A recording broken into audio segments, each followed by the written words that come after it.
When Greek historian Herodotus stepped off that boat onto Egyptian soil for the first time, he basically lost his mind. Like, imagine visiting a place where everything you thought was normal is completely backwards. That's what Egypt was for him. He straight up accused them of reversing the ordinary practices of mankind. Marriage, love, public affection, all of it seemed upside down to this guy. And honestly, he wasn't entirely wrong.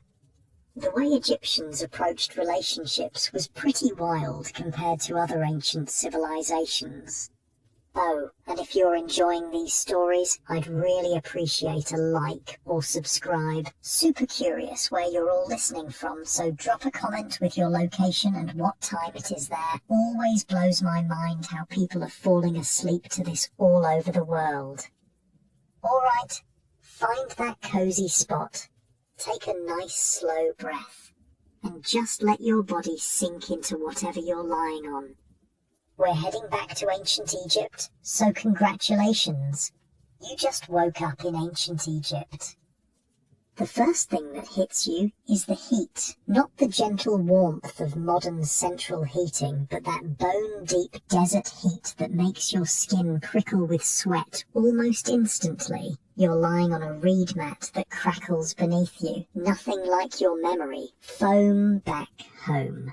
Through the small window cut into the mud brick wall, you can see the sky is just beginning to lighten, turning that distinctive Egyptian blue that artists have tried to capture for centuries.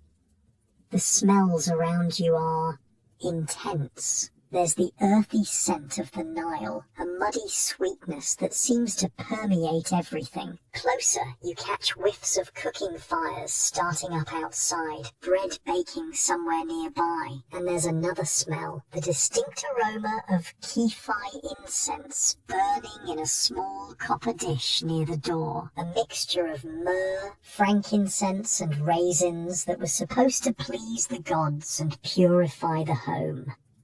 You sit up and your bare feet touch the packed earth floor, cool against your skin despite the growing heat of the day. Outside, you hear voices calling to each other, the clatter of pottery, the distant bray of a donkey pulling a cart. Life is already bustling and the sun has barely risen.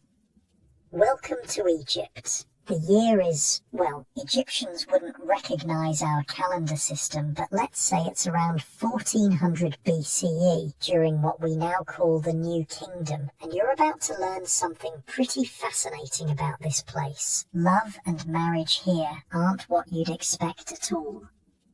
Now, if you're lying there thinking about all those History Channel documentaries about Egyptian pharaohs marrying their sisters and weird incest stuff, I'm gonna stop you right there. Yes, royal marriages were often between siblings, but that was basically just for the royal family. Regular folks like you and me, totally different story. For most ancient Egyptians, marriage was surprisingly practical, yet deeply personal, a mix of business arrangement and genuine affection that would honestly put some modern relationships to shame. So here's the first thing that would have blown Herodotus's mind. Marriage in ancient Egypt wasn't a religious ceremony at all. In fact, there wasn't even a ceremony. No white dress, no walking down the aisle, no, you may now kiss the bride. None of that. You shift slightly on your reed mat, finding a more comfortable position. The sounds of the waking village continue outside your window, women talking as they head to the Nile for water, children's laughter, the rhythmic scraping of dough being kneaded for the morning bread. Basically, here's how Egyptian marriage worked. When a young man was ready, usually around 16 to 20 years old, he'd look for a partner. Girls were typically younger, often just after their first menses, around 12 to 14. Young by our standards, sure, but when life expectancy was about 30-35 years, you didn't exactly have time to spend a decade finding yourself before settling down. You stretch and stand up, your joints cracking pleasantly. Across the small room, a clay jar of water sits waiting. You dip a cloth into it and wipe the night's sweat from your face and neck. The water is cool against your skin, a small mercy in this heat. The most important thing for marriage wasn't love, at least not initially. It was stability. A man needed to have a job, some kind of income, his own house. Women weren't expected to bring financial stability to the marriage, but they did bring domestic skills and often a dowry of household items. When families agreed on a match, and yes, parents usually had a major say, they'd draw up what was essentially a prenuptial agreement. This contract laid out what property each person brought into the marriage and what would happen to it if things didn't work out. Pretty modern, right? But here's where it gets really interesting. Once all the negotiations were done, there was no big ceremony, no priest blessing the union, no signatures on a marriage certificate. The woman simply gathered her belongings and moved into the man's house. That's it. That was the whole wedding. The moment she crossed his threshold with her stuff, they were considered married. Outside your window, you notice a young woman carrying a small wooden chest toward a house down the street. Following her are two older women with baskets of linens, pottery, and other household goods. You're witnessing exactly this. A new bride moving her possessions into her husband's home. The beginning of a marriage, ancient Egyptian style. The young woman looks nervous but excited. The neighbours have come out to watch and call good wishes. There's a festive atmosphere, even without a formal ceremony. A few musicians have appeared, playing simple reed flutes and small hand drums. The rhythm is hypnotic, a gentle pulse that seems to match the beating of your own heart as you watch. Your body feels heavy and comfortable as you lean against the cool mud brick wall, observing this scene from history unfolding before you. Now, you might be thinking this all sounds pretty transactional, and yeah, there was definitely a practical aspect to it, but here's the thing that made Egyptian marriage different from a lot of other ancient cultures. Women had rights, like serious rights that women in Greece or Rome, or basically anywhere else, wouldn't get for thousands of years. For starters, that prenuptial agreement we talked about, it protected the woman's property. Whatever she brought into the marriage remained hers. The husband couldn't touch it. She could also inherit property from her parents independently of her husband, and she could buy and sell property without his permission. You decide to follow the small wedding procession, your bare feet padding softly on the packed earth of the street. The heat is building as the sun climbs higher, and you can feel sweat beginning to trickle down your back. The smell of bread baking makes your stomach rumble. You haven't eaten yet today. The crowd turns down another street, and you follow, drawn by the music and celebration. The narrow street provides some blessed shade, and you feel your shoulders relax a bit as you escape the direct sun. What's really wild is that Egyptian women could divorce their husbands. Just like that, if things weren't working out, a woman could simply leave, taking all her original property plus a divorce settlement that was usually about 1/3 of the marital assets. In a world where women were basically considered property themselves in most places, this was revolutionary. Of course, men could divorce their wives too, but they'd have to pay up. And either way, any children from the marriage would stay with the mother. The father might provide some support, but custody defaulted to mom. Again, mind-blowing for the ancient world. The procession has stopped at a modest but well-kept house. The young bride is being welcomed by her new husband, a man perhaps a few years older than her. He looks nervous too, eager to please. His friends are clapping him on the back, making jokes that make him blush. The bride's mother is wiping away tears, but they seem to be happy ones. You lean against a wall across the street, your body feeling pleasantly heavy as you observe this moment happening before you. This simple, ceremony-free wedding is the foundation of Egyptian family life. But the really interesting thing about Egyptian marriage wasn't the legal stuff. It was the emotions. Despite marriages often being arranged for practical reasons, Egyptians actually valued romantic love. A lot. You close your eyes for a moment, feeling the rough texture of the mud brick wall against your back, grounding you in this ancient moment. When you open them again, the bride and groom are sharing a shy smile. Despite all the practical arrangements that brought them here, there's a genuine warmth between them. The evidence for love in ancient Egypt is everywhere once you start looking. Their poetry is full of it, passionate, romantic verses that could rival anything from Shakespeare. To hear your voice is pomegranate wine to me. I draw life from hearing it. Could I see you with every glance, it would be better for me than to eat or to drink. Beautiful, right? This kind of love poetry was incredibly popular, especially during the New Kingdom period. Egyptians loved to express their feelings about each other, and they weren't shy about physical affection either.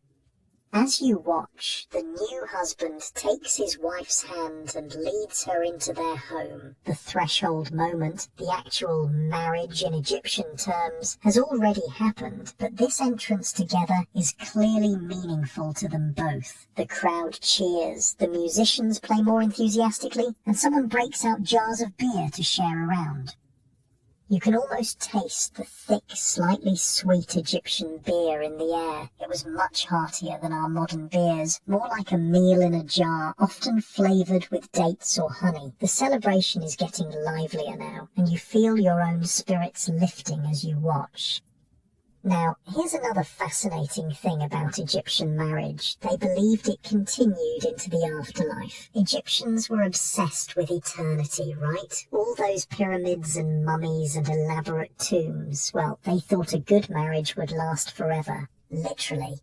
Couples were often buried together, or in adjoining tombs, with paintings showing them holding hands, embracing, sometimes even with their children around them. That's why being a good spouse was so important. Nobody wanted to be stuck with a jerk for all eternity. This belief actually encouraged people to work on their relationships and treat each other well, because hey, till death do us part wasn't a thing. It was forever and ever, including the afterlife.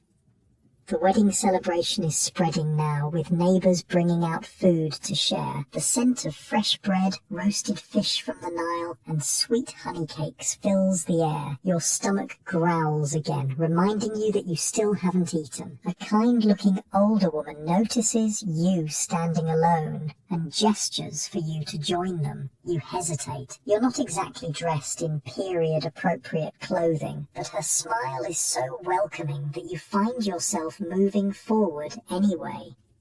She presses a piece of warm, fresh bread into your hand. It's denser than modern bread, with a nutty flavour from the coarse ground emmer wheat it's made from. The crust is perfectly crisp, the inside still steaming. It might be the most delicious thing you've ever tasted. Or maybe it's just the magic of eating bread that was baked 3,400 years ago. Your body feels increasingly heavy and comfortable as you eat, the simple pleasure of good food and friendly company washing over you. You find a spot to sit on a low stone wall, your muscles relaxing as you continue to observe the celebration. Let's talk about what happened in the bedroom, because that's where things get really interesting. Unlike many ancient cultures, and honestly plenty of modern ones, Egyptians had a pretty healthy attitude towards sex. They saw it as a natural, normal part of life, not something shameful or solely for procreation. And this is where poor Herodotus really lost it. Egyptians were openly affectionate with each other. They held hands in public, embraced, and generally weren't shy about showing their feelings. This was shocking to Greeks like Herodotus, who lived in a society where women were basically kept secluded and public displays of affection were a big no-no. The music has shifted to a slower, more sensual rhythm. A few couples have begun dancing, their movements fluid and graceful. It's not the highly choreographed dancing of temple ceremonies, but something more natural and spontaneous. The newly married couple joins in, clearly a bit shy with each other still, but moving together with increasing confidence. You feel your own body swaying slightly to the rhythm, the weight of it pleasantly heavy against the stone wall where you sit. The bread sits warm in your stomach, and someone has handed you a small cup of beer. It's thick and rich, almost like a meal in itself, with a tangy sweetness that's nothing like modern beer. What's more, premarital sex wasn't taboo in ancient Egypt. There's no word for virgin in the ancient Egyptian language, which tells you a lot about their attitudes. Young people were expected to explore their sexuality before marriage. It wasn't stigmatized, especially for women. Can you imagine how revolutionary this would seem to Herodotus, or pretty much any other ancient civilization?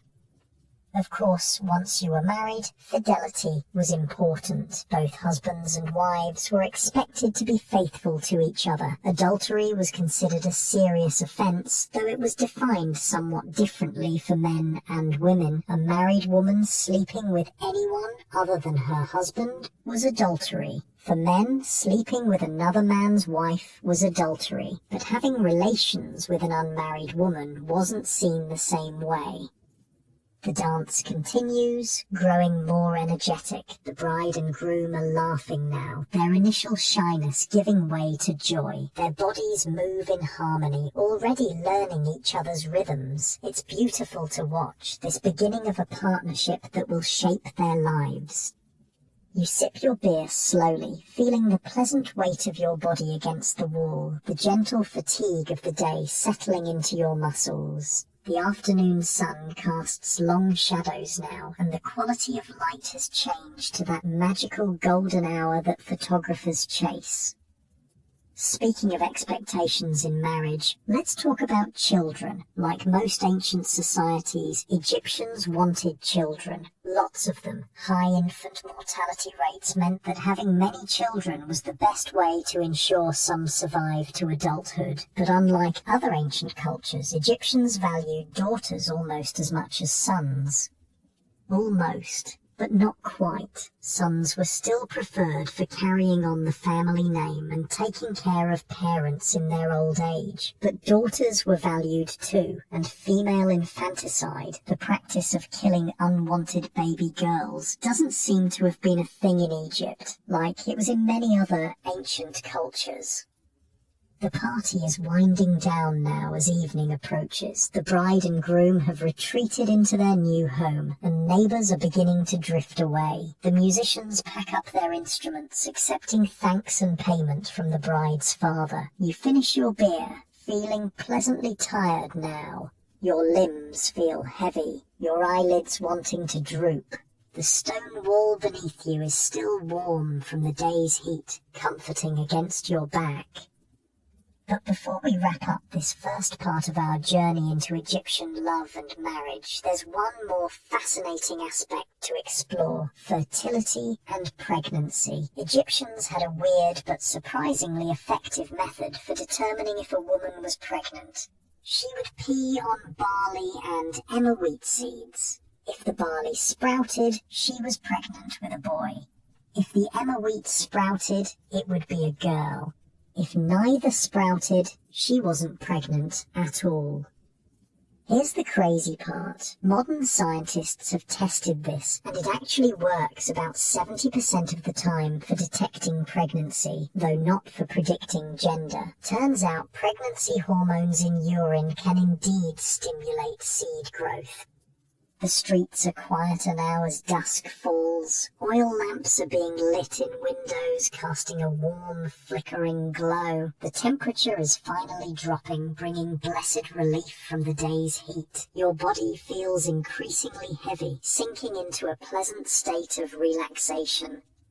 Childbirth itself was dangerous business, of course. It was handled by midwives, not physicians, and was viewed as a natural process rather than a medical event. Women gave birth in a squatting position on special birthing bricks, surrounded by other women who would provide support and encouragement. Amulets and prayers to gods like Taweret, a hippo goddess who protected mothers and children, and Bez, a dwarf god who scared away evil spirits, were essential parts of the process. If a child survived to age 5, they could generally look forward to a decent lifespan for the ancient world, about 30-35 years for common folks, and up to 50-60 years for the upper classes who had better nutrition and didn't have to do hard physical labour. As darkness falls completely, the village grows quiet. Only the occasional bark of a dog or distant laugh breaks the silence. The stars above are brilliant in a way you never see in the modern world, unpolluted by electric lights. The Milky Way stretches across the sky like a river of stars, and you can understand why the Egyptians saw the sky as a cosmic extension of their beloved Nile. Your body feels incredibly heavy now, sinking into the ground beneath you. Your breathing has slowed, becoming deep and regular. The sights and sounds of ancient Egypt are fading slightly as your awareness turns inward. You feel yourself drifting, floating on the current of history.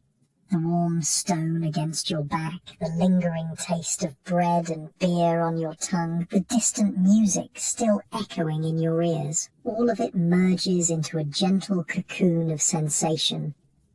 Tomorrow we'll explore more about Egyptian love and marriage, the poetry they wrote to each other, the perfumes they wore to seduce their partners, the elaborate tombs they built to be together for eternity. But for now, you're here in this moment, your body relaxed and comfortable, your mind full of images of a world where love and marriage looked very different from our own.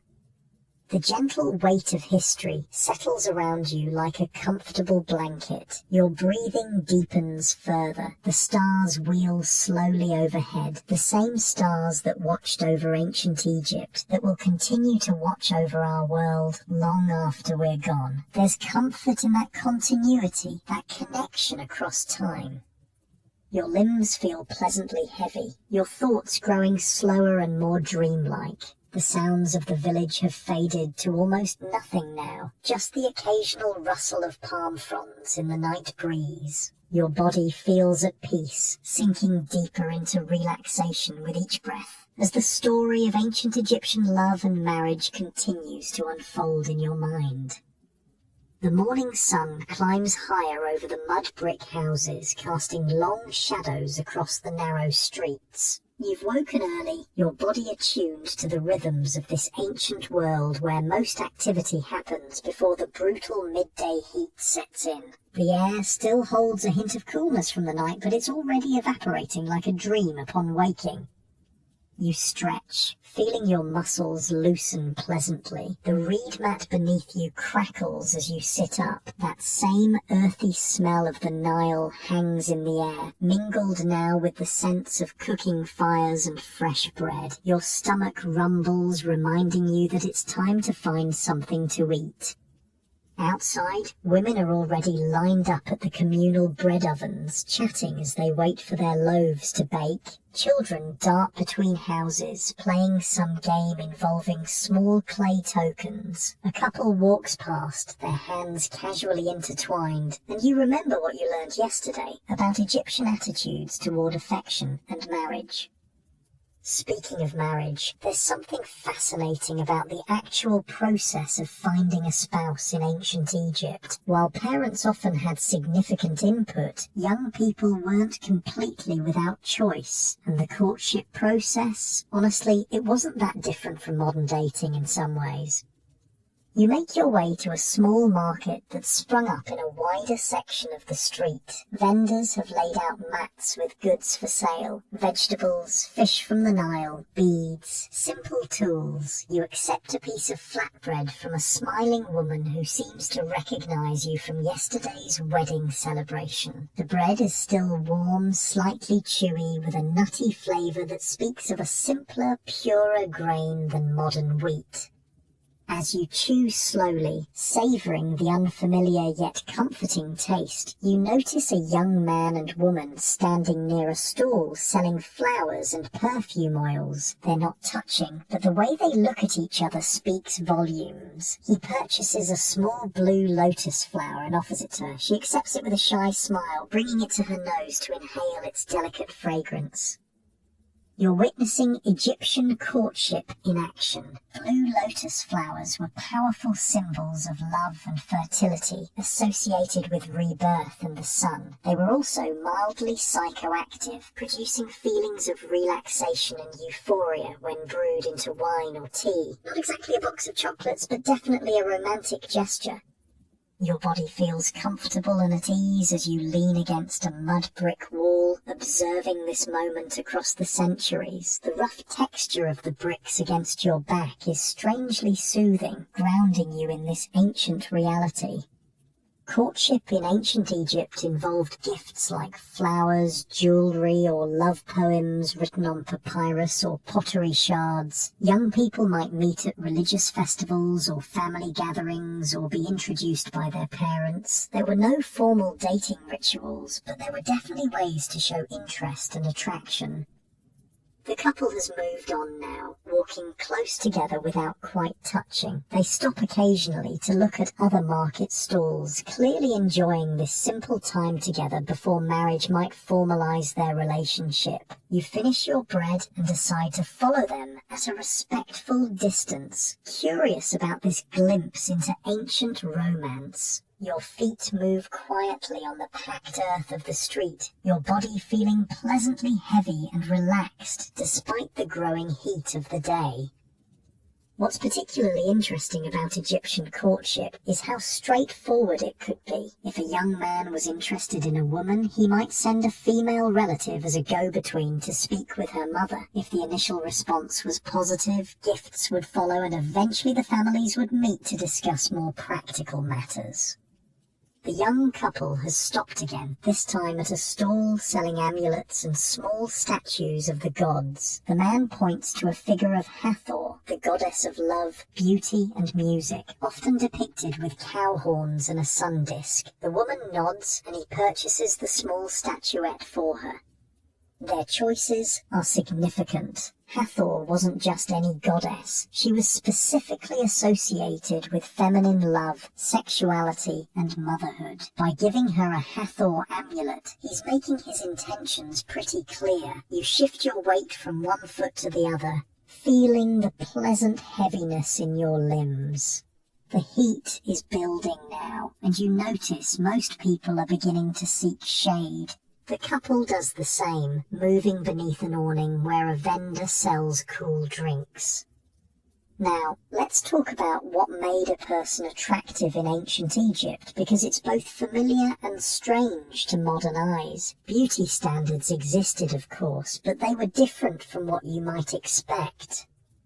For women, the ideal was slim but with full hips, suggesting fertility, small breasts, and a symmetrical face. Men were ideally broad-shouldered with narrow hips, strong arms, and defined legs. Both genders preferred clear skin, bright eyes, and healthy white teeth. Sound familiar so far?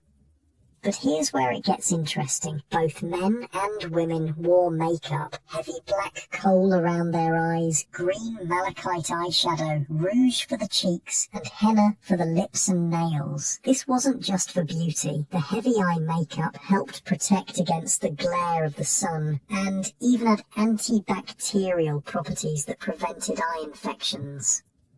Your gaze drifts to a woman arranging jewellery at a nearby stall. Her eyes are dramatically lined with thick black kohl, the lines extending out toward her temples. The effect is striking against her warm brown skin. You notice that almost everyone around you wears some form of eye makeup, regardless of gender or social status. The heat is becoming intense now. You can feel sweat beading on your forehead and upper lip. You wipe it away, wishing you had some of that kohl to protect your eyes from the glare. Your body feels heavy in the heat, your movements becoming slower, more deliberate. Egyptians also placed huge importance on scent. Both men and women wore perfumes and scented oils. The wealthier you were, the more complex and expensive your fragrance would be. Common scents included lotus, myrrh, frankincense, cinnamon, and various flowers and resins. Some wealthy people would even wear cones of scented fat on top of their wigs at parties. As the fat melted in the heat, it would release fragrance and condition their skin. Kind of gross by modern standards, but incredibly effective in the dry Egyptian climate. The couple you've been observing is now seated in the shade, drinking what looks like beer from small pottery cups. They're talking animatedly, their faces bright with interest in each other. You feel a small surge of happiness for these two people who've been dust for thousands of years. In this moment, they're alive and falling in love.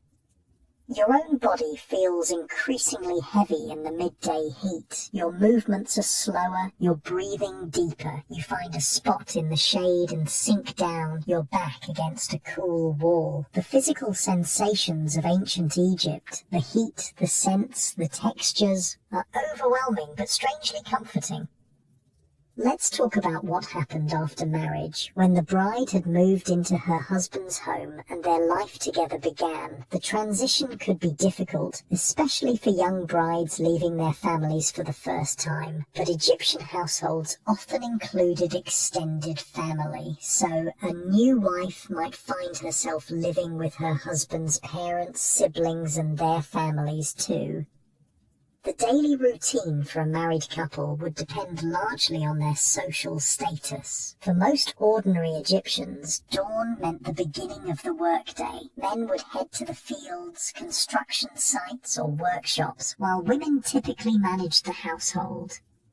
But here's an interesting thing. Women weren't confined to domestic duties. They could work outside the home as priestesses, mourners at funerals, dancers, musicians, or in various crafts. Some even worked alongside their husbands in family businesses or trades. Egyptian women had economic rights that wouldn't be seen again in Western civilization for thousands of years. Your eyelids feel heavy in the midday heat. Around you, the village has quieted as people retreat indoors for the hottest part of the day. The young couple has disappeared too, perhaps returning to their respective homes until evening brings cooler air. You decide to follow the local custom, finding a quiet, shaded spot to rest. Your body settles comfortably against the ground, the heat making your limbs feel wonderfully heavy and relaxed. Your breathing deepens naturally as you close your eyes. When you open them again, the quality of light has changed. The brutal midday sun has softened to the golden glow of late afternoon. You must have dozed off for a while, your body adapting to the Egyptian rhythm of work in the morning, rest during the hottest hours, and activity again in the evening.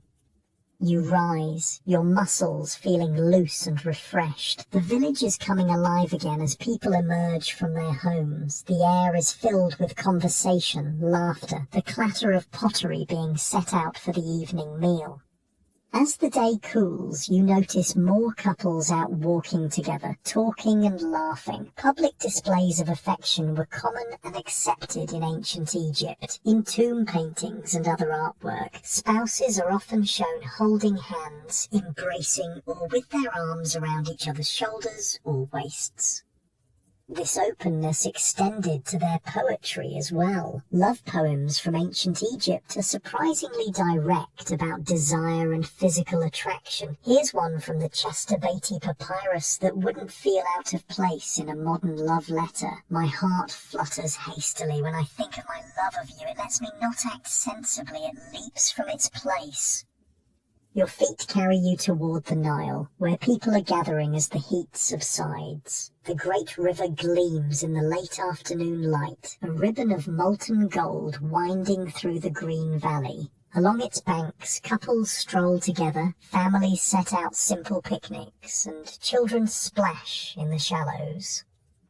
You find a spot on the riverbank, the grass surprisingly soft beneath you. Your body settles comfortably, sinking into the natural contours of the ground. The air here is cooler, carrying the river's breath, and you feel your skin prickle pleasantly with the change in temperature. On a nearby blanket, a couple sits close together, sharing a meal from a single plate. They feed each other choice morsels, their heads bent close in conversation. There's an easy intimacy between them that speaks of a marriage built on genuine affection, not just social obligation. What you're seeing reflects the Egyptian ideal of marriage, a partnership based on mutual respect and, ideally, love. The ancient Egyptians believed that a good marriage should bring joy and comfort to both partners. This is reflected in their wisdom literature, where men are advised to love your wife with proper attention and make her heart glad as long as you live. Your body feels increasingly heavy and comfortable as you sit by the river, watching the life of ancient Egypt unfold around you. The rhythmic sound of the water lapping against the shore syncs with your breathing, which has grown deeper and more relaxed. Women in Egyptian marriages had rights that were extraordinary for the ancient world. They could own property independently of their husbands, run businesses, testify in court, and initiate divorce. Marriage contracts protected their financial interests, ensuring they wouldn't be left destitute if the marriage ended. One marriage contract from around 200 BCE states, "If I divorce you, I will give you 20 pieces of silver and return to you all that you brought." Another specifies that the husband must provide a certain amount of grain, oil, and money each month for his wife's support.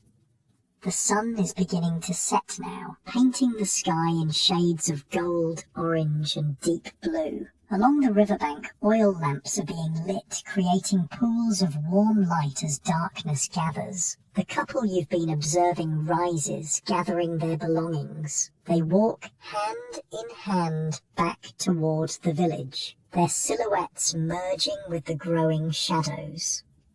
Your own body feels wonderfully heavy now, sinking deeper into the soft grass. The gentle sounds of the river and distant voices create a soothing backdrop as night falls over ancient Egypt. Let's talk about the physical space of an Egyptian marriage, the home. For ordinary Egyptians, houses were typically made of mud brick with few windows to keep out the heat. They were often simple, with a main room for cooking and daily activities, sleeping areas that might be divided by curtains, and perhaps a roof terrace where family members would sleep during hot nights. Furniture was minimal by modern standards. Reed mats served as seating during the day and bedding at night. Wealthier homes might have wooden chairs, stools, and bed frames with woven cord or leather straps supporting a thin mattress. Storage consisted of baskets, pottery jars, and wooden chests.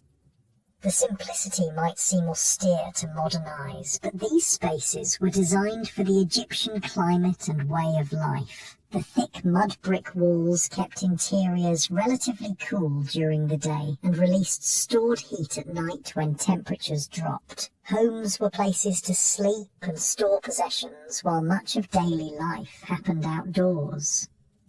The darkness is nearly complete now, with only the stars and the scattered oil lamps providing light. The air has cooled considerably, a blessed relief after the day's heat. Your body feels increasingly heavy and relaxed, the tension of the day melting away into the soft ground beneath you.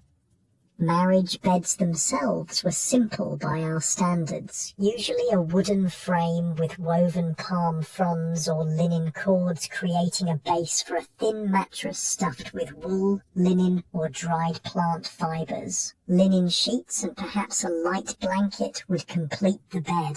Headrests made of wood, stone, or ivory replaced pillows, designed to support the head while keeping elaborate hairstyles intact.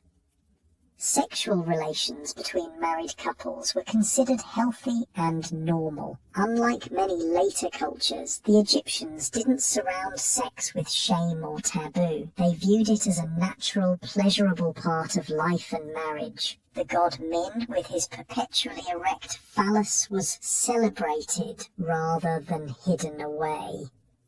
This healthy attitude extended to contraception. The Egyptians had various methods for preventing pregnancy, including spermicidal recipes made from acacia gum, honey, and crocodile dung. While that last ingredient might make you cringe, acacia gum actually does have spermicidal properties. They also used linen sheaths, similar to modern condoms, and various herbal preparations as contraceptives and abortifacients. Your eyelids feel heavier now, your breathing slow and deep. The sounds of the village have quieted, with only the occasional voice or barking dog breaking the night's stillness. The stars above you are brilliant, unpolluted by modern light, forming patterns that guided Egyptian astronomy and religious beliefs. Family planning was important because children were highly desired. Infertility was considered a grave misfortune, and there were numerous religious practices, magical spells, and medical treatments aimed at helping couples conceive. Women would pray to gods associated with fertility, particularly Hathor, Isis, and Taweret, offering them special cakes shaped like male or female genitalia. Subtle, right? Both sons and daughters were valued, though sons had certain social advantages and responsibilities, particularly in caring for parents in their old age and performing necessary funeral rites. But daughters were not considered burdens as they were in many other ancient cultures. They could inherit property equally with their brothers and were not seen as financial drains requiring expensive dowries. The night has deepened around you, the air cool against your skin. Your body feels wonderfully heavy, sinking deeper into the soft earth beneath you. Each breath comes slower, deeper than the last. The gentle lapping of the Nile creates a soothing rhythm that seems to match your heartbeat. When children came along, they were raised primarily by their mothers in the early years, but fathers were involved in their upbringing too. Egyptian art often shows fathers holding and playing with their children, suggesting that men took an active role in childcare, something that wasn't common in many other ancient societies. As children grew, they would be educated according to their social class and gender. Boys from wealthy families might learn to read and write, preparing for careers as scribes, priests, or officials. Girls were typically taught household management, though some also learned to read and write. Children from farming families would learn agricultural skills from their parents, while those from artisan families would be taught the family trade. The sky above you is a tapestry of stars, the Milky Way a river of light mirroring the Nile below. Your breathing has slowed to a gentle rhythm, your body feeling as though it's floating on the current of history. The sounds of ancient Egypt, the river, the nightbirds, the distant voices weave together into a soothing blanket of sound. Despite the often practical nature of Egyptian marriage, the evidence suggests that many couples genuinely loved each other. Tomb paintings show spouses in affectionate poses, love poetry speaks of deep emotional and physical desire, and funerary texts express hopes for reunion in the afterlife. One particularly touching piece of evidence comes from the tomb of Nyankakhnum and Khnumhotep, two royal manicurists from the 5th dynasty. They're depicted in poses usually reserved for married couples, embracing, holding hands, noses touching, the Egyptian equivalent of kissing. Scholars debate whether they were brothers, friends, or romantic partners, but the affection between them is unmistakable. Your consciousness is drifting now, floating between the present and this ancient world you've been exploring. Your body feels deliciously heavy, sinking deeper into relaxation with each breath. The sounds of the Nile and the night breeze through palm fronds create a gentle lullaby. The legacy of Egyptian marriage practices is a reminder that our modern Western concepts of marriage and gender roles aren't universal or timeless. The Egyptians created a system that, while not perfect, gave women remarkable rights and recognized the importance of mutual affection and respect between spouses. As you lie beneath the Egyptian stars, your body completely relaxed and at peace, you can almost feel the weight of history settling around you like a comfortable blanket. The Nile continues its eternal flow, just as it did when these marriage customs were living practices rather than historical curiosities.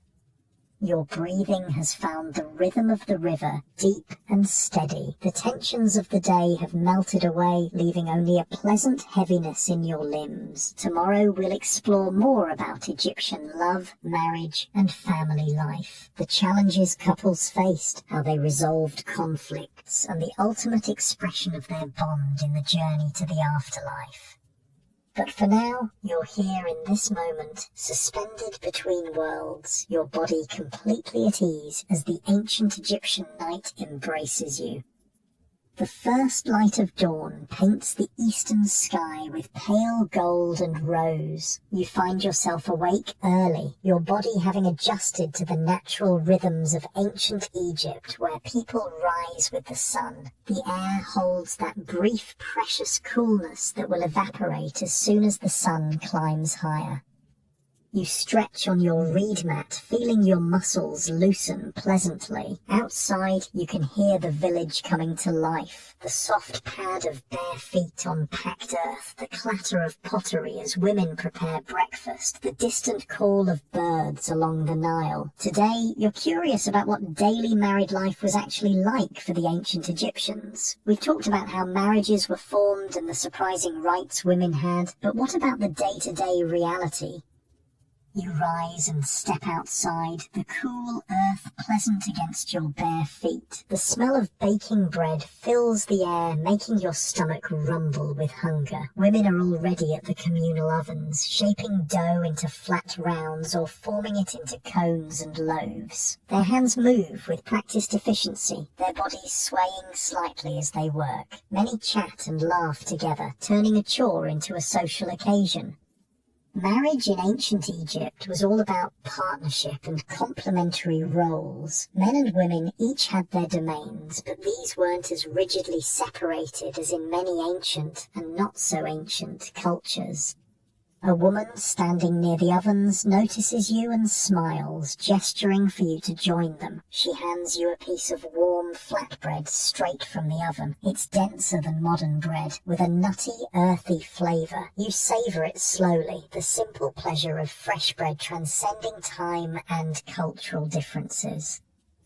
The woman who offered you bread is showing another, younger woman how to tell when the loaves are perfectly baked. From their resemblance, they might be mother and daughter, or perhaps sisters. This informal teaching, woman to woman, was how domestic skills were passed down through generations.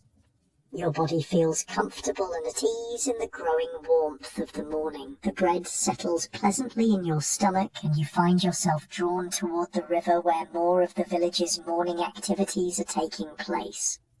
For ordinary Egyptian families, the household was the woman's domain. She was responsible for managing domestic resources, grinding grain, baking bread, brewing beer, preparing meals, making and mending clothing, and raising children. This wasn't seen as demeaning work, but as essential to the family's well-being and prosperity. As you approach the riverbank, you see women washing clothing, beating fabric against smooth stones and laying it out to dry in the sun. Others are filling water jars to carry back to their homes. The Nile is the lifeblood of Egypt, central to every aspect of daily existence.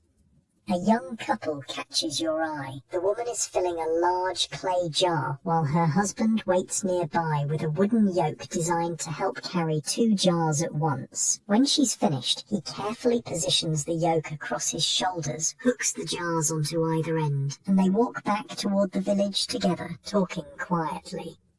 This small moment illustrates something important about Egyptian marriage. While there were distinct gender roles, there was also flexibility and cooperation. The woman has collected the water, traditionally a female task, but her husband is helping carry the heavy jars. They're working as a team.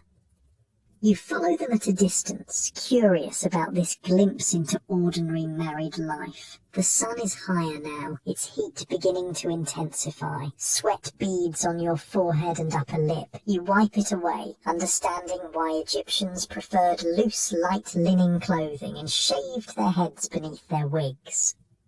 The couple enters a modest mud brick house. Through the open doorway, you glimpse a simple interior. Reed mats on the floor, a few wooden stools, pottery storage jars lined against one wall. The man carefully sets down the water jars in a corner, while his wife begins grinding grain in a stone quern. Their movements around each other have the easy familiarity of a long-established routine.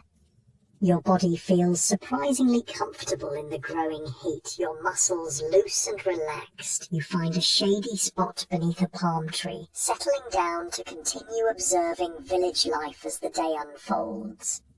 Men's work typically took them outside the home, to fields, workshops, construction sites, or government offices, depending on their occupation. Farmers, who made up the majority of the population, worked from dawn until midday, returning home for the main meal and rest during the hottest part of the day. Artisans like carpenters, potters, metalworkers and stonecutters usually worked in workshops, often passing their skills to their sons, who would eventually take over the family trade. Scribes worked in government offices, temples, or for wealthy private individuals, keeping records and handling correspondence. The village is quieter now as the sun climbs toward its zenith. Most people have retreated indoors to escape the worst of the heat. Your own body feels pleasantly heavy in the shade, your breathing naturally slowing to match the more relaxed rhythm of midday. Let's talk about the challenges Egyptian couples faced. Like married people everywhere and in every time, they had disagreements, faced hardships, and had to find ways to resolve conflicts. One common source of tension was probably extended family. Most households included not just the married couple and their children, but also parents, unmarried siblings, and sometimes other relatives. Living in close quarters with in-laws has tested marriages throughout history, and ancient Egypt was likely no exception. Financial stress was another potential challenge. The Egyptian economy was based primarily on agriculture, which meant that a poor flood or crop failure could bring hardship even to previously comfortable families. Taxes were collected in the form of grain, and failure to pay could result in forced labor. These pressures would certainly have strained some marriages. Your eyelids feel heavy in the midday heat. Around you, the village is silent except for the occasional bark of a dog or cry of a child. Your body sinks deeper into the soft ground, muscles completely relaxed as your breathing slows to a gentle rhythm. When you open your eyes again, the quality of light has changed. The harsh midday sun has softened to the golden glow of late afternoon. You must have dozed off for a while, your body adapting naturally to the Egyptian pattern of midday rest. The village is coming alive again as people emerge from their homes. Women gather at the well, collecting water and exchanging news. Men return from the fields or workshops, tools slung over their shoulders. Children play in the dusty streets, their laughter carrying on the warm air. So how did Egyptian couples resolve their conflicts? While we don't have ancient Egyptian marriage counseling manuals, we do have wisdom texts that offer advice on family harmony. These suggest that communication, respect, and compromise were valued, not so different from modern relationship advice. One text advises men, do not control your wife in her house when you know she is efficient. Don't say to her, where is it? Get it, when she has already put it in the right place. This suggests that micromanaging one's spouse was just as annoying 3,500 years ago as it is today. You rise, stretching pleasantly, and begin walking through the village. The air is still warm, but no longer oppressive. Your body feels refreshed from the rest, muscles loose and comfortable. A small commotion catches your attention. A man and woman are having an animated discussion outside their home. From their gestures and expressions, it's clearly an argument. Neighbors glance over, but don't seem particularly concerned or surprised. You can't understand their words, but the dynamic is familiar. A disagreement between spouses that's playing out partly in public. After a few minutes, the woman throws up her hands and walks away toward the river. The man stands for a moment, then goes back inside the house. What you've just witnessed might be an ordinary marital spat, frustrating in the moment, but likely to be resolved. But what happened when Egyptian marriages broke down completely? As we mentioned earlier, divorce was relatively straightforward and available to both husbands and wives. Either spouse could initiate divorce, though the terms varied. If a husband wanted to divorce his wife, he would need to return her dowry and pay a financial penalty. If a wife wanted to divorce her husband, she could do so without penalty, but might not receive the same financial settlement. You follow a path toward the river, drawn by the sounds of activity. Your feet move silently on the packed earth, your body feeling pleasantly heavy despite the walk. The golden afternoon light casts long shadows, giving the landscape a dreamlike quality.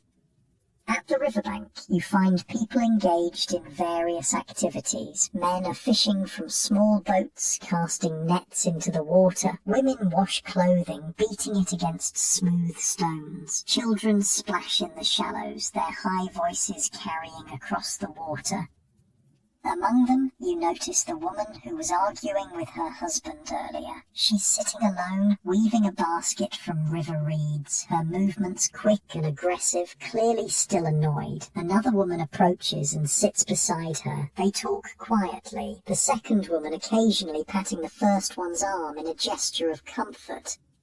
This small scene illustrates another important aspect of marriage in ancient Egypt, the community context. People lived in close proximity, and privacy as we understand it today was limited. Marriages existed within a network of relationships, with friends and family often providing counsel, support, and sometimes intervention when conflicts arose.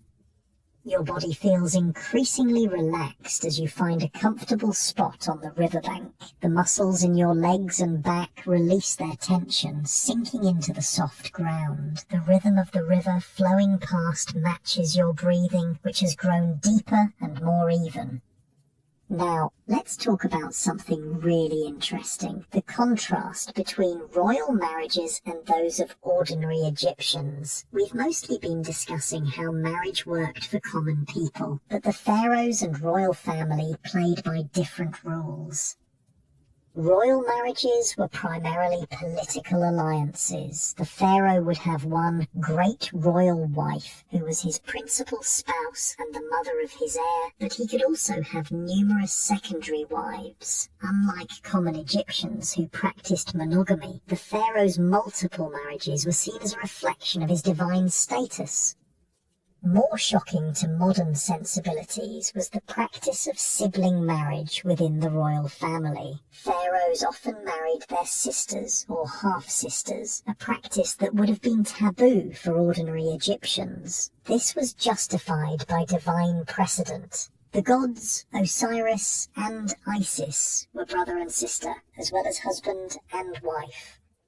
The sun is beginning to set now, painting the sky in shades of gold, orange, and deep purple. Along the Nile, people are gathering up their belongings and heading back to the village. Your own body feels wonderfully heavy and relaxed, the day's heat slowly dissipating as evening approaches.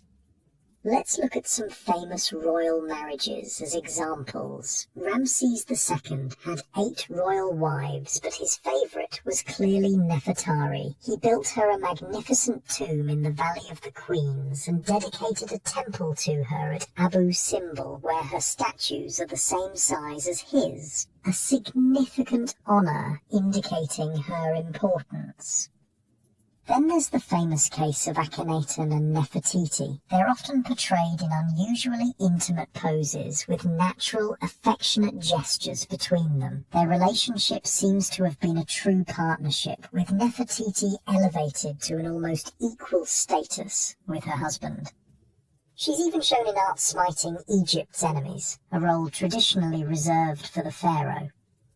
Perhaps most famous of all is Cleopatra, the last active ruler of the Ptolemaic kingdom. Her marriages and relationships were intensely political. She married her younger brothers Ptolemy III and later Ptolemy XIV, royal sibling marriage again, and had relationships with Julius Caesar and Mark Antony that secured Roman support for her rule.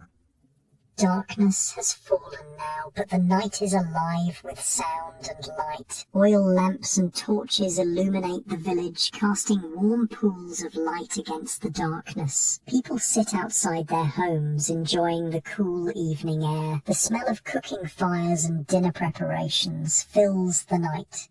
Cumin, coriander, onions and garlic spicing the simple stews of vegetables and occasionally meat.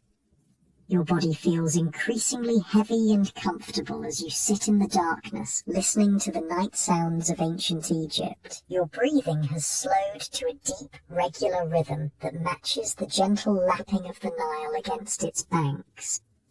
Let's shift our focus back to the emotional aspects of Egyptian marriage. We've talked about the practical arrangements, but what about love and romance? The evidence suggests that despite the often pragmatic nature of marriage arrangements, romantic love was highly valued in Egyptian culture. This is perhaps most evident in their love poetry, which is surprisingly direct and passionate. Take these lines from a New Kingdom poem.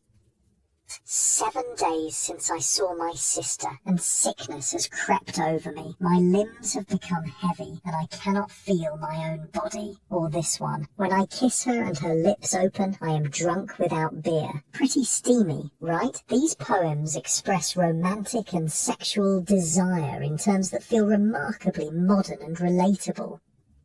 The night has deepened around you. Above, the stars are brilliant in a way never seen in the modern world, unpolluted by electric light. The Milky Way stretches across the sky like a river of stars, a cosmic reflection of the Nile below. Your body feels wonderfully heavy, sinking deeper into the earth with each breath.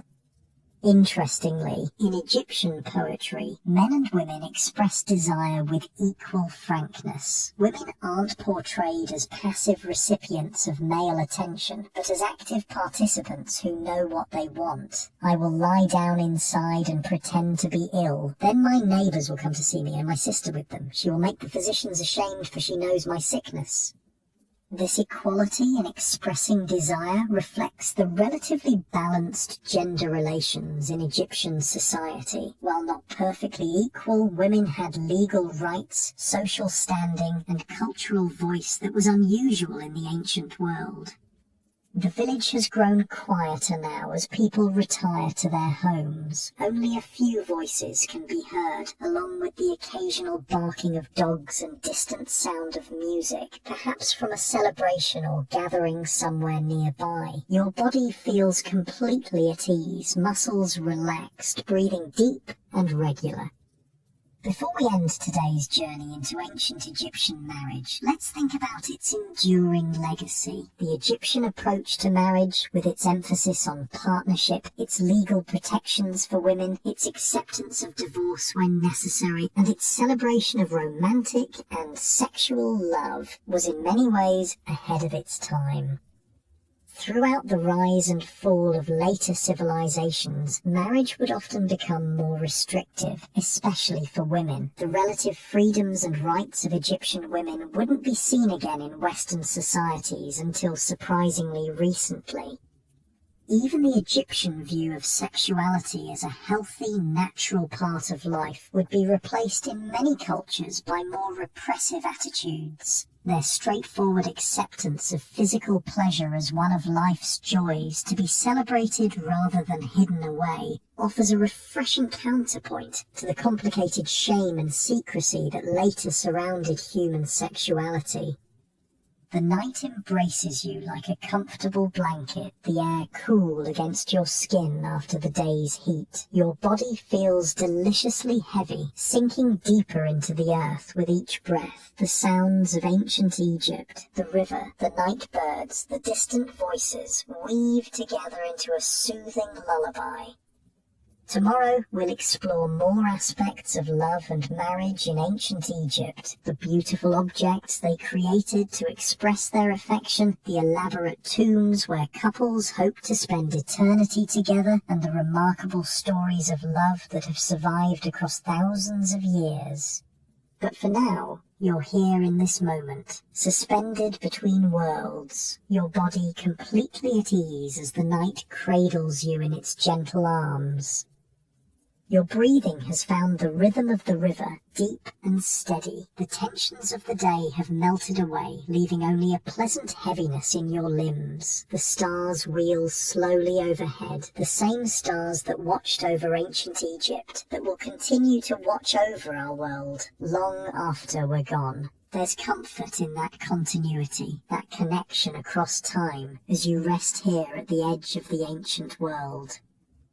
Morning arrives with a gentle persistence, the first rays of sun warming your face and drawing you from sleep. The air still holds the night's coolness, a precious commodity in Egypt that will evaporate all too soon. You stretch on your reed mat, feeling your muscles awaken pleasantly, loose and rested from the night's deep sleep.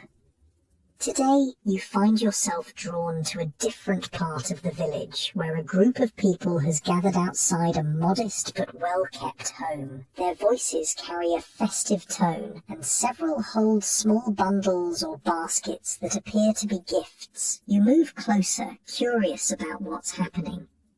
An older woman notices you and smiles, gesturing for you to join them. A baby has been born, she explains, her words somehow understandable despite the thousands of years between your languages. The mother and child have survived the dangerous passage. Now we celebrate.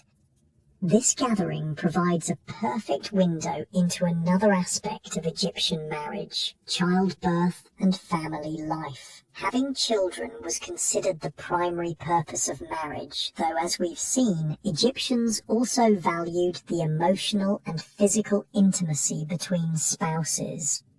Your body feels remarkably comfortable in the growing warmth of the morning. You find a spot in the shade of a palm tree, settling in to observe this slice of ancient family life. The rough texture of the tree trunk against your back is oddly soothing, grounding you in this moment across time.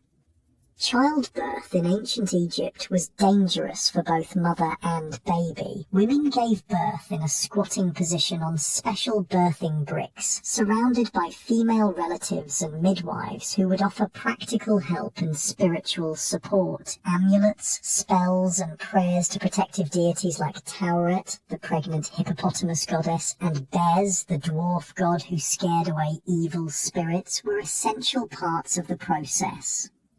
The door of the house opens and a young man emerges, his face glowing with joy and relief. The crowd offers congratulations, pressing their gifts into his hands. Small jars of honey, amulets for protection, swaddling cloths. He accepts each with thanks, occasionally wiping tears from his eyes. This new father's emotional response tells us something important about Egyptian family dynamics. Fathers were actively involved in their children's lives from birth, not distant authority figures, but engaged, loving parents. Egyptian art often shows fathers holding and playing with their children, and wisdom texts advise men to teach their sons and provide for their daughters. Your body settles more comfortably against the tree trunk, a pleasant heaviness spreading through your limbs as you continue watching. The sun climbs higher, but you remain cool in the deep shade. Your breathing has naturally slowed to match the relaxed pace of the village in the growing heat. One by one, female visitors are admitted to the house to see the new mother and baby. They emerge smiling, some wiping away tears of their own. Birth was a community event in ancient Egypt, as it has been in most traditional societies. The collective support helped ensure the survival of mother and child and reinforced social bonds. A small group of musicians has arrived, 2 women with hand drums and a man with a reed flute. They begin to play a gentle, rhythmic tune that feels both celebratory and soothing. The father dances briefly, a spontaneous expression of joy that draws appreciative laughs from the onlookers. The birth of a child transformed a marriage, creating new responsibilities and deepening the bond between spouses. Children were highly valued in Egyptian society, and couples would pray and offer sacrifices to fertility gods if they had trouble conceiving. Medical treatments for infertility included herbal preparations, magical spells, and various folk remedies of questionable effectiveness. Your eyelids feel heavy in the growing heat of the day, your body pleasantly weighted against the ground. The music washes over you in gentle waves, the rhythm somehow matching your heartbeat. You let your eyes close for a moment, surrendering to the sensations of this ancient world. When you open your eyes again, the scene has shifted. The musicians and many of the visitors have departed. The new father sits on a low stool outside his home, cradling a tiny swaddled figure in his arms. His expression as he gazes at his child is one that transcends time. The same look of wonder and fierce love that new parents have worn throughout human history. You rise slowly, your body feeling loose and relaxed despite the heat. Curiosity draws you toward another part of the village, where raised voices suggest something less harmonious is unfolding. Your feet move silently on the packed earth as you approach. A middle-aged couple stands outside their home, engaged in what appears to be a serious disagreement. The woman gestures emphatically while the man shakes his head. Neighbours pass by, some slowing to listen, but none interfering directly. This provides us a window into another aspect of Egyptian marriage, conflict and its resolution. Like couples everywhere and in every time, Egyptian spouses argued. They faced challenges both internal, personality clashes, differing expectations, and external, economic pressures, extended family tensions, health crises. How they resolved these conflicts was shaped by their cultural context.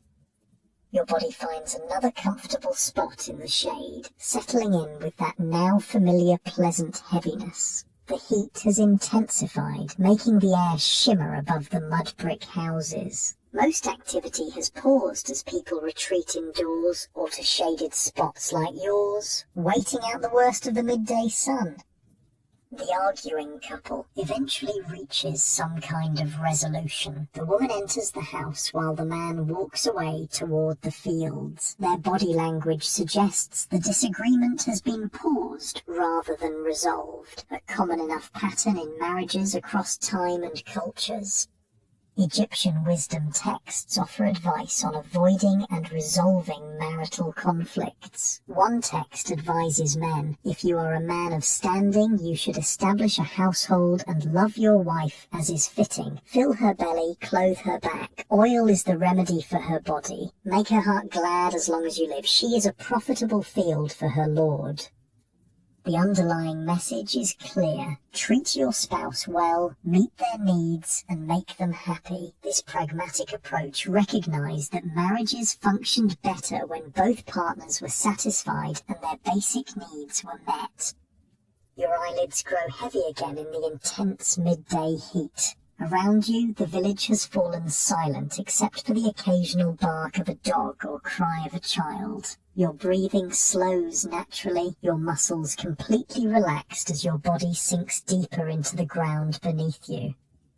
When you become aware again, the quality of light has changed. The harsh midday sun has softened to the golden glow of late afternoon. You must have dozed off, your body adapting to the Egyptian rhythm of rest during the hottest hours. You feel refreshed, your limbs pleasantly heavy but energized.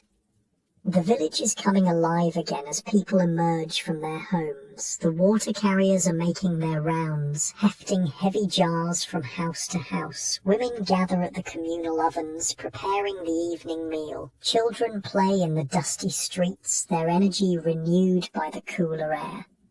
You rise and stretch, your joints popping pleasantly. Your attention is drawn to a small procession making its way through the village. A group of people dressed in their finest linen, adorned with simple jewellery, carrying offerings of food and flowers. They move with purpose toward the small temple at the village edge. Curious, you follow at a respectful distance. Your body moves easily through the warm afternoon air, muscles loose and comfortable after your rest. The procession leads to a modest shrine dedicated to Hathor, the goddess of love, beauty, music and motherhood, often depicted with cow horns and a sun disk. This provides us a window into the religious aspects of Egyptian marriage. While marriage itself wasn't a religious ceremony, the gods played important roles in all aspects of Egyptian life, including love and family. Couples would pray to various deities for blessings on their marriage. Hathor was particularly associated with feminine love and sexuality. Isis, who searched tirelessly for her murdered husband Osiris, represented faithful married love. Taweret protected pregnant women, while Bes watched over households and childbirth. The procession has reached the shrine now. The offerings are placed before the goddess's image. A beautiful woman with cow's ears, her head crowned with horns and a sun disk. Incense is lit, filling the air with the sweet, heavy scent of kaifi, a mixture of myrrh, frankincense, cinnamon and other aromatics. You stand at the edge of the gathering, your body feeling increasingly heavy and relaxed as the incense smoke swirls around you. The priest begins a rhythmic chant, his voice rising and falling in patterns that somehow bypass your conscious mind and speak directly to something deeper. This ceremony offers a glimpse into how the spiritual and earthly aspects of marriage were intertwined for ancient Egyptians. The gods weren't distant figures, but present forces in daily life, involved in every aspect of human existence from conception to death and beyond. The chanting continues, growing more hypnotic. Your breathing naturally slows to match its rhythm, your body feeling increasingly heavy and at peace. The golden afternoon light bathes everything in a warm glow that seems to blur the boundaries between the physical world and the divine realm. As the ceremony concludes, the participants disperse, returning to their homes with expressions of peace and satisfaction. You follow the crowd back into the village centre, your body moving with that same pleasant heaviness, as if you're floating slightly above the ground. The village square is busy now with evening activities. Women chat as they prepare food, men gather in groups to discuss the day's work, children play games of skill and chance, dogs weave between it all in eternal hope of scraps. Community life provides the context within which individual marriages existed. You notice an elderly couple sitting together outside their home, watching the activity with contented expressions. They must be in their 50s or 60s, remarkably old for ancient Egypt, where life expectancy for common people was usually 30-40 years. The woman is weaving a basket, her fingers moving with practiced skill despite their gnarled appearance. The man is carving something from a piece of wood, occasionally showing his progress to his wife, who nods approval. This couple represents a successful Egyptian marriage, one that has endured through childbearing years into what we would now call middle age. Their comfortable silence speaks of decades of companionship, their occasional glances holding the easy intimacy of those who know each other deeply. Your body settles onto a low wall near them, the stone still warm from the day's heat. The pleasant weight in your limbs increases as you sit, your breathing slowing to match the peaceful rhythm of the evening, the sounds of village life, conversation, laughter, the clatter of cooking pots create a soothing backdrop. Another fascinating aspect of Egyptian marriage was its expected continuation in the afterlife. The Egyptians believed that death was not the end, but a transition to another form of existence. Married couples were often buried together or in adjoining tombs, with the expectation that they would reunite in the field of reeds, the Egyptian paradise. Tomb paintings frequently show couples together, sometimes holding hands or embracing, surrounded by the activities they enjoyed in life. Feasting, music, hunting in the marshes, these images were not just commemorations, but magical aids intended to make these pleasures available to the deceased couple for eternity. The elderly couple has noticed your attention and smiles in your direction. The woman says something to her husband, who nods and calls out an invitation for you to join them. You move closer, settling onto a mat they indicate beside them. Up close, their faces are maps of their lives, lined by sun and experience, but with eyes that remain bright and alert. 52 years, the woman says, somehow understandable to you. We have been together 52 years. She reaches for her husband's hand, their fingers intertwining with the easy familiarity of thousands of such gestures over decades. We were fortunate, the man adds. 6 children and 4 still live. 17 grandchildren. His voice holds the simple pride of a man who has fulfilled his life's purpose according to his culture's values. This long marriage would have been exceptional in ancient Egypt, where average lifespans were short by modern standards, yet it represents the ideal, a lifelong partnership that produced children, contributed to the community, and would continue into eternity. Your body feels increasingly heavy and relaxed as you sit with this elderly couple in the fading light. The day's heat is dissipating, replaced by the pleasant coolness of evening. Your breathing has slowed to a deep, regular rhythm that matches the peaceful pace of life around you. As darkness falls, oil lamps are lit throughout the village, casting warm pools of golden light against the deepening blue of night. The elderly couple's daughter brings them a simple meal: bread, onions, a bit of fish from the Nile, a small jar of beer. They share it with natural grace, occasionally offering you portions which somehow appear in your hands, though you don't remember reaching for them. The night deepens around you. Stars appear, brilliant and numerous in a way never seen in the modern world with its light pollution. The Milky Way arches overhead, a river of stars mirroring the Nile below. Your body feels wonderfully heavy now, sinking into the earth as if becoming part of this ancient world.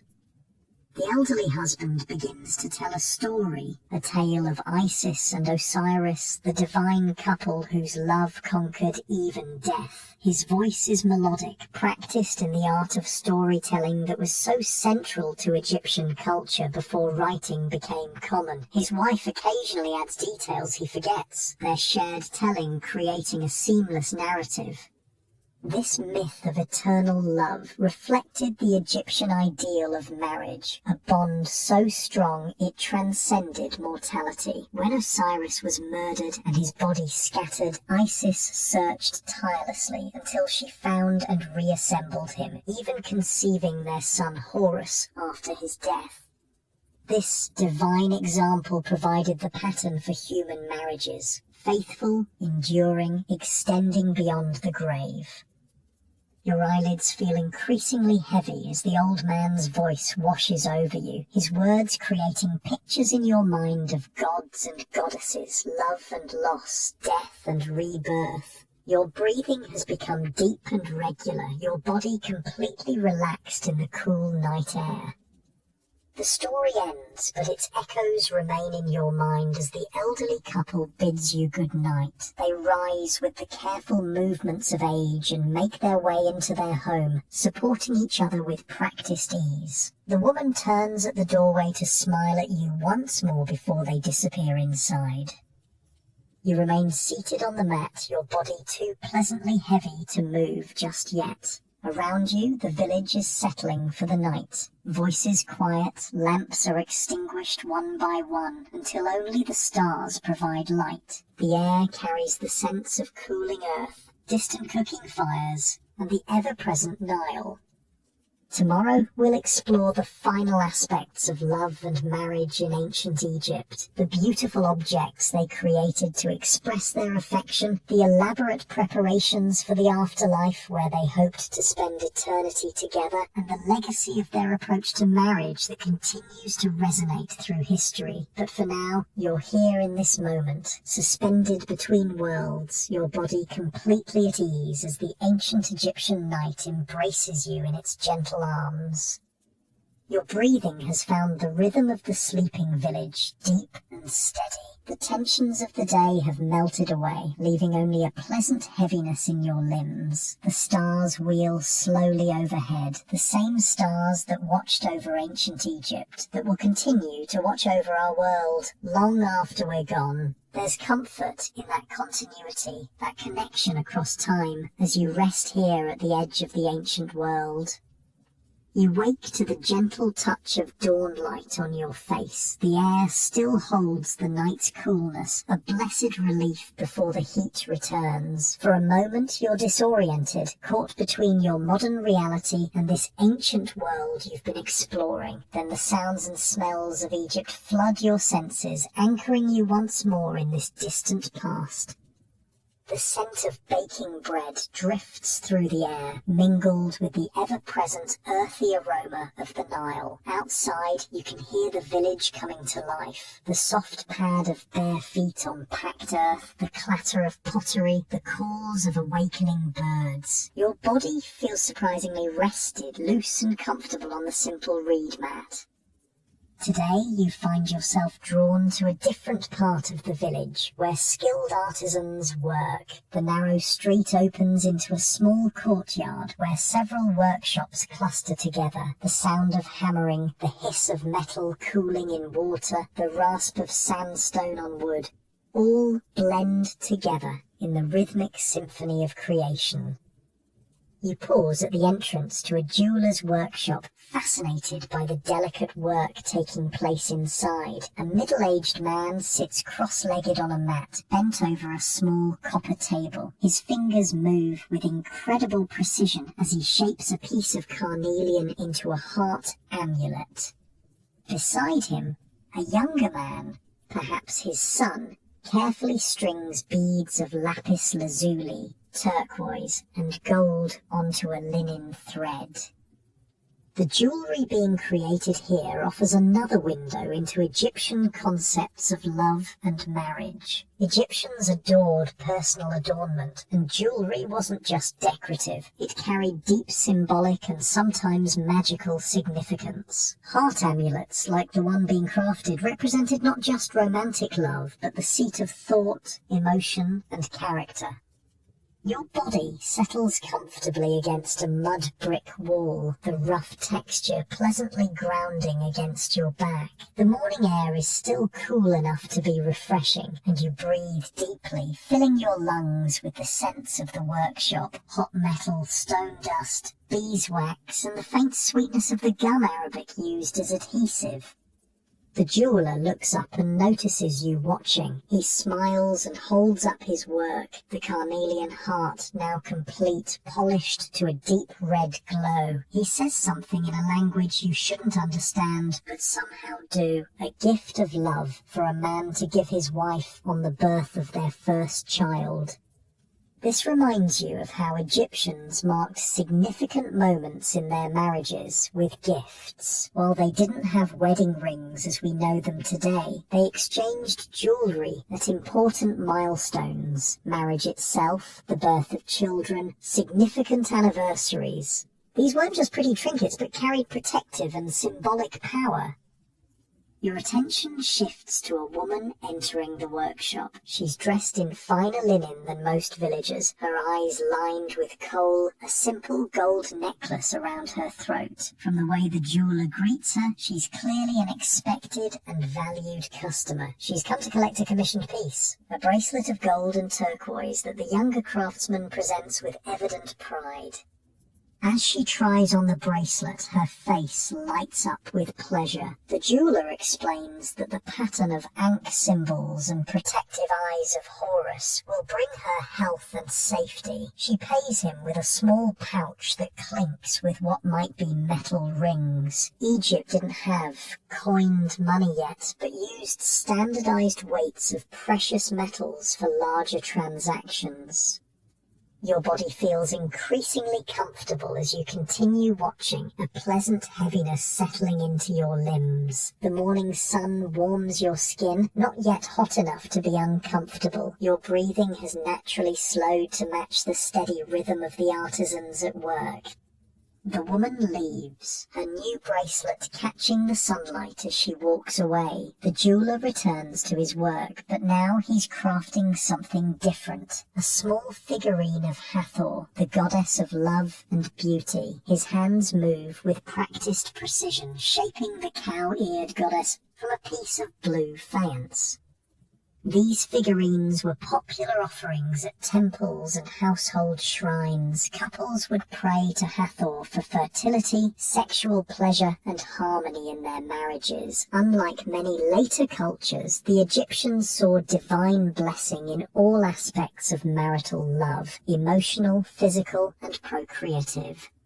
As the morning advances, your curiosity draws you away from the jeweller's workshop and toward a different sound, the rhythmic chanting of mourners. Following it, you come to the edge of the village where a funeral procession is forming. The body, wrapped in linen, is being placed on a simple wooden bier. Family members gather around, some wearing blue mourning bands in their hair. This offers a final, essential window into Egyptian marriage, how it was believed to continue after death. For the Egyptians, death wasn't the end, but a transition to another form of existence. The elaborate preparations for burial, the tomb goods, the mummification process, all were designed to ensure the deceased would enjoy eternal life. Your body finds a respectful distance from which to observe, settling onto a low stone wall. The heat is building now, but you're partially shaded by a sycamore fig tree. Your limbs feel pleasantly heavy as you watch the procession begin its slow journey toward the cemetery at the desert's edge. For married couples, tomb preparations often reflected their desire to remain together for eternity. Husband and wife might be buried in the same tomb or in adjoining chambers. Their grave goods would include the things they enjoyed in life: furniture, clothing, jewellery, games, and sometimes images or models of servants to attend them in the afterlife. Tomb paintings and reliefs often showed the couple seated together at an offering table, holding hands or embracing. These images weren't just commemorative, but magically effective, designed to make the reality they depicted come true in the afterlife. Through these representations, the couple would continue to enjoy each other's company for eternity. Your eyes follow the funeral procession as it grows smaller in the distance, heading toward the desert cemetery. The mourners' chants fade gradually, replaced by the everyday sounds of the village. Children playing, women talking as they work, the distant lowing of cattle. The sun is high now, the heat intense. Most villagers have retreated indoors or to shaded spots to wait out the worst of it. Your own body feels increasingly heavy in the midday warmth, your eyelids wanting to close. The rough stone wall beneath you is still cool enough to be comfortable against your back. As your thoughts drift in the heat, you reflect on everything you've learned about love and marriage in ancient Egypt. There's something both foreign and deeply familiar about their approach, different in its specific cultural expressions, but recognizable in its human emotions and needs. The Egyptians created a marriage system that, while not perfect by modern standards, offered surprising freedoms and protections, especially for women. Their celebration of romantic and sexual love, their practical approach to living together, their belief in marriage extending beyond death, all speak to a culture that valued the deep bonds between partners. Your consciousness floats between the present and this ancient past, your body completely relaxed in the midday heat. The sounds of the village have faded to almost nothing, just the occasional bark of a dog or cry of a child breaking the stillness. Your breathing has slowed to a deep, regular rhythm that matches the timeless pulse of the Nile flowing nearby. When you become aware again, the quality of light has changed. The harsh midday sun has softened to the golden glow of late afternoon. You must have dozed off, your body naturally adapting to the Egyptian pattern of rest during the hottest hours. You feel refreshed, though your limbs remain pleasantly heavy. The village is coming alive again as people emerge from their homes. The water carriers make their rounds, women gather at the communal ovens, children resume their games in the dusty streets. The rhythms of daily life continue, just as they have for thousands of years. You rise slowly, your joints loosening with pleasant pops and stretches. Your feet carry you toward the Nile, drawn by some instinct to complete your journey where Egypt's life begins and ends. The great river gleams in the late afternoon light, a ribbon of gold winding through the green valley. Along its banks, you notice a young couple walking hand in hand. They pause occasionally to look at each other, their expressions holding that timeless mixture of desire, affection, and hope that defines new love in any era. They could be from any time. Their emotions transcend the centuries that separate their world from yours. This, perhaps, is the most profound lesson from ancient Egyptian marriage, that while cultural expressions change, human hearts remain recognizable across millennia. The desire for connection, for understanding, for building a life with someone who sees and values us, these are constants of the human experience. Your body settles onto the soft grass of the riverbank, sinking into the natural contours of the earth. The air here is cooler, carrying the river's breath. Your muscles release their tension, becoming increasingly heavy and relaxed as you watch the young couple continue their walk, eventually disappearing around a bend in the shoreline. The sun is setting now, painting the sky in vivid strokes of orange, pink and deep purple. The first stars appear, brightening as the light fades. On the opposite bank, fishermen are lighting torches on their boats, preparing for night fishing. The flames reflect in the dark water, creating dancing patterns of gold against the depths. Your eyelids feel increasingly heavy as darkness gathers. Your breathing has slowed to a deep, regular rhythm that matches the gentle lapping of the Nile against its banks. The day's experiences swirl in your mind. The jeweler crafting symbols of love, the funeral procession preparing for eternity, the young couple walking by the river, all pieces of the complex mosaic that was marriage in ancient Egypt. The night deepens around you. The air cools, but you feel perfectly comfortable, your body heavy and warm against the earth. The stars multiply until the sky is filled with their brilliance, unpolluted by modern lights. The Milky Way stretches across the heavens, a celestial echo of the Nile below. Your consciousness begins to drift, floating between this ancient world and the edges of sleep. The sounds of night birds, distant voices from the village, and the eternal murmur of the river blend into a soothing lullaby. Your muscles have completely relaxed, your body feeling as though it's sinking gently into the ground beneath you. As you hover on the threshold of sleep, you reflect one final time on what you've learned. The ancient Egyptians approached marriage with a practical wisdom that balanced social needs with personal happiness. They recognized the importance of legal protections and property rights, but also celebrated the profound emotional and physical connection between spouses. They saw marriage not as a single ceremony, but as a journey that extended beyond death into eternity. Your eyes close fully now, too heavy to keep open. Your breathing deepens further, becoming slow and regular. The weight of your body against the earth is profoundly comforting, as if you're being held in gentle, invisible arms. The borders between you and the ancient world begin to blur. Time itself becoming fluid and dreamlike. Perhaps there's wisdom for us in the Egyptian approach to marriage, their straightforward acceptance of human needs and desires, their balance of pragmatism and romance, their vision of love as something that transcends mortality. As different as their world was from ours, their hearts beat with the same hopes and fears, joys and sorrows. Your mind grows quieter now, thoughts slowing and stretching like honey poured from a jar. The sounds of ancient Egypt, the Nile, the night birds, the distant village fade into a gentle background hum that cradles your consciousness. Your body has become wonderfully heavy, sinking deeper into relaxation with each breath.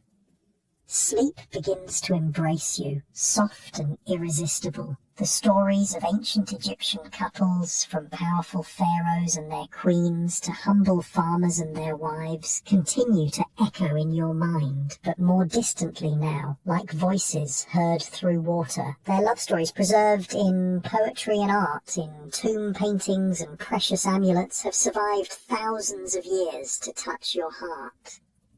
Your breathing becomes the rhythm of the river, deep and eternal. The weight of your eyelids is too great to resist, your muscles completely surrendered to gravity's gentle pull. The boundaries between your body and the earth beneath you seem to dissolve, as if you're becoming part of this ancient land. The last threads of waking thought unravel into the approaching depths of sleep. You're vaguely aware of the stars wheeling slowly overhead, the same stars that watched over countless Egyptian marriages that will continue their silent journey long after our brief lives have ended. There's profound peace in that continuity, that connection across time. And now, sleep takes you completely, drawing you down into its warm, dark waters. Your conscious mind surrenders to dreams, perhaps of golden palaces along the Nile, of lovers exchanging lotus flowers, of couples reuniting in the field of reeds for all all eternity. The ancient Egyptians believed that dreams were messages from the gods or glimpses of the other world. Who knows what wisdom they might whisper to you in the depths of night? As you drift deeper into sleep, carried on the current of history, the last sensation is of profound peace, your body completely at rest, your mind quiet, your spirit connected across the millennia to those ancient people who, like us, sought love, created families, and hoped their bonds would last forever. Sleep well, dreamer of ancient dreams, sleep well.